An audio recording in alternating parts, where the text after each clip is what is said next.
Ito. Ito yung kila Jenny right of way.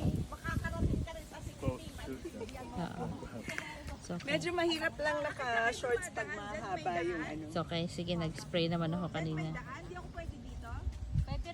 Pwede rin naman, Lord. Basta flat lang.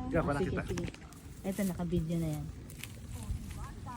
Halik kayo sa Sa Hacienda Floresita. Halika, G. Mag-ingat ka muna. Minsan may mga pupulang ng ano ha. Okay lang. Okay lang.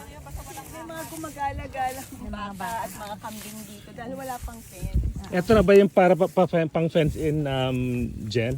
Alin? Mga yan? Yes. I see. Ito yung Mukhang nilagyan. din nila naumpisahan kasi bumagyo last week. So, ang view, G, ayan, no? Ayan ang view.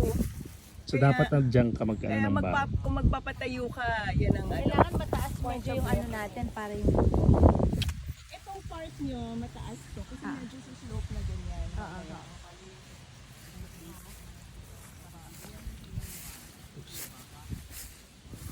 Ito yung, yan yung ano, attraction. Kaya, Nice. Easy, no? sa lupa. So nice.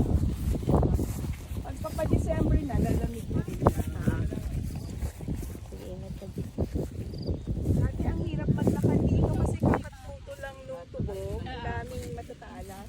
Pero ngayon parang wala na. Wala na. So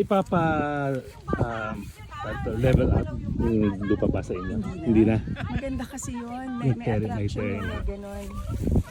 Baka mas mataas to. Pero may mga puno, Jen. Ano mga to? May puno na dito. Ano mga to? Ito mga ano, Pinatay na nila. patanim lang Nilagay nyo na. kawate. Ano lang para mag-regenerate yung lupa. Kasi yung sugar cane nakakadipli. So pinaganyan. Yan yung nirecommend ng ano, agriculturist.